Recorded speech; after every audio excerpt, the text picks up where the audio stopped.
हम दिखाएंगे आपको आपके शहर की हर खबर का सच अपने कोरोना योद्धाओं के साथ।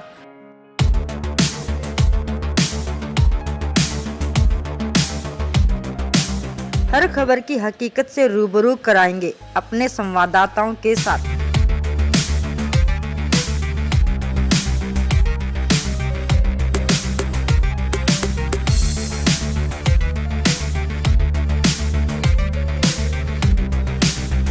चैनल को देखने के लिए हमारे चैनल को लाइक करें, सब्सक्राइब करें। हमारे साथ जुड़ चुके हैं फतेहगढ़ गांव के सरपंच प्रतिनिधि विक्रांत शर्मा जी। आइए करते हैं इनसे बातचीत। सर, जैसे कि कोरोना वायरस जैसी बीमारी ने एक घातक रूप धारण कर लिया है, इसके द्वारा आपने अपने गांव में क्या ठोस कदम उठाए? हमने अपने गांव में, मैं आपको पहले भी आपके चैनल के माध्यम से पहले भी बातचीत हुई है मेरी, कि हमने 4-5 बार तो स्प्रे करवाया।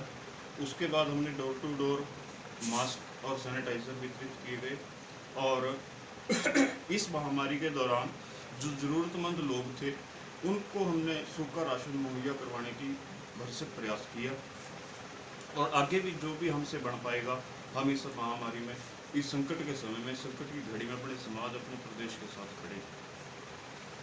जैसे कि सर, आपको पता है कि कोरोना वायरस बीमारी में जो भी लॉकडाउन सरकार की तरफ से बोला गया है, कुछ लोग ऐसे हैं जो लॉकडाउन का पालन नहीं कर रहे हैं, उनके बारे में आपका क्या विचार है?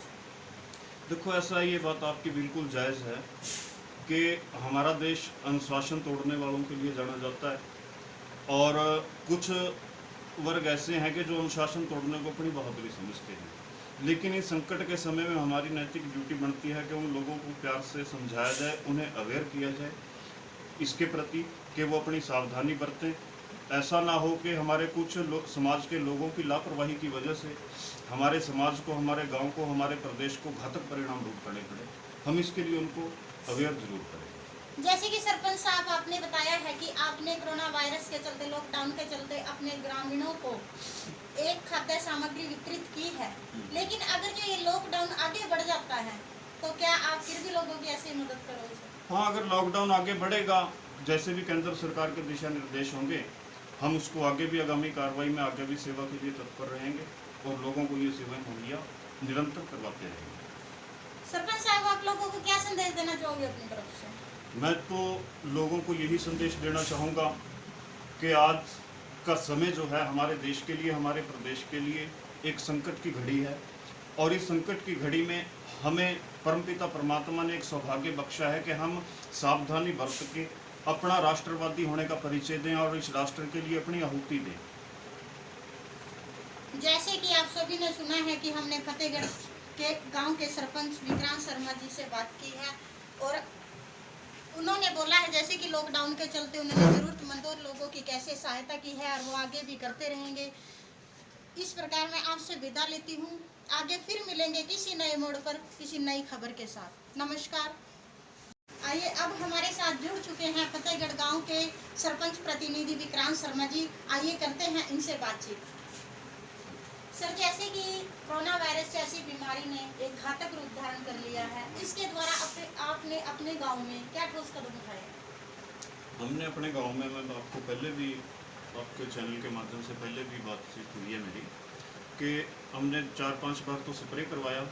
उसके बाद हमने डोर टू डोर मास्क और सैनिटाइज़र वितरित किए गए और इस महामारी के दौरान जो ज़रूरतमंद लोग थे उनको हमने सूखा राशन मुहैया करवाने की भरसक प्रयास किया और आगे भी जो भी हमसे बन पाएगा हम इस महामारी में, इस संकट के समय में, संकट की घड़ी में अपने समाज, अपने प्रदेश के साथ खड़े।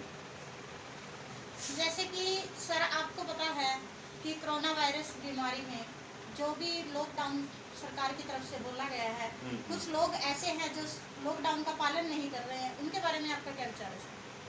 देखो, ऐसा, ये बात आपकी बिल्कुल जायज़ है कि हमारा देश अनुशासन तोड़ने वालों के लिए जाना जाता है और कुछ वर्ग ऐसे हैं कि जो अनुशासन तोड़ने को अपनी बहादुरी समझते हैं। लेकिन इस संकट के समय में हमारी नैतिक ड्यूटी बनती है कि उन लोगों को प्यार से समझाया जाए, उन्हें अवेयर किया जाए इसके प्रति कि वो अपनी सावधानी बरतें। ऐसा ना हो कि हमारे कुछ समाज के लोगों की लापरवाही की वजह से हमारे समाज को, हमारे गांव को, हमारे प्रदेश को घातक परिणाम भुगतने पड़े। हम इसके लिए उनको अवेयर जरूर करेंगे। जैसे कि सरपंच साहब आपने बताया है कि आपने कोरोना वायरस के चलते, लॉकडाउन के चलते अपने ग्रामीणों को एक खाद्य सामग्री वितरित की है, लेकिन अगर जो ये लॉकडाउन आगे बढ़ जाता है तो क्या आप फिर भी लोगों की ऐसी मदद करोगे? हाँ, अगर लॉकडाउन आगे बढ़ेगा, जैसे भी केंद्र सरकार के दिशा निर्देश होंगे, हम उसको आगे भी आगामी कार्रवाई में आगे भी सेवा के लिए तत्पर रहेंगे और लोगों को ये सेवाएं मुहैया निरंतर करवाते रहेंगे। सरपंच साहब, आप लोगों को क्या संदेश देना चाहोगे अपनी तरफ से? मैं तो लोगों को यही संदेश देना चाहूँगा कि आज का समय जो है हमारे देश के लिए, हमारे प्रदेश के लिए एक संकट की घड़ी है और इस संकट की घड़ी में हमें परमपिता परमात्मा ने एक सौभाग्य बख्शा है कि हम सावधानी बरत के अपना राष्ट्रवादी होने का परिचय दें और इस राष्ट्र के लिए अपनी आहुति दें। जैसे कि आप सभी ने सुना है कि हमने फतेहगढ़ के गांव के सरपंच विक्रांत शर्मा जी से बात की है और उन्होंने बोला है जैसे कि लॉकडाउन के चलते उन्होंने जरूरतमंदों लोगों की कैसे सहायता की है और वो आगे भी करते रहेंगे। इस प्रकार मैं आपसे विदा लेती हूँ। आगे फिर मिलेंगे किसी नए मोड़ पर किसी नई खबर के साथ। नमस्कार।